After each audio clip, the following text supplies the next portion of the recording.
கார்த்திகை மைந்தா கடம்பா கடம்பனை இடும்பனை அழித்த இனியவன் முருகா தனிகாசலனே சங்கரன் புதல்வா கதிர்காமத்துறை கதிர்வேல் முருகா பழனி பதிவாழ் பாலகுமாரா வினன் குடிவாழ் அழகிய வேளா செந்தின் மாமலையூரும் செங்கல்வராயா சமரா புரிவாழ் சண்முக தரசே காரா குழலால் கலைமகள் நன்றாய் என்னாயிருக்க யான் உனை பாட என்னை தொடர்ந்திருக்கும் எந்தை முருகனை பாடினேன் ஆடினேன் பரவசமாக ஆடினேன் நாடினேன் நாவினன் போதியை நேசமுடன் ஞான் நெற்றியில் அணிய பாச வினைகள் பற்றது நீங்கி உன் பதம் பெறவே உன் அருளாக அன்புடன் ரட்சி அன்னமும் சொன்னமும் மெத்தமத்தாக வேலாயுதனார் சித்தி பற்றடியேன் சிறப்புடன் வாழ்க.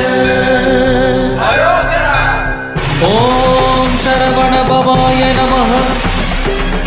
ஓம் சரவண பவாய நமஹ.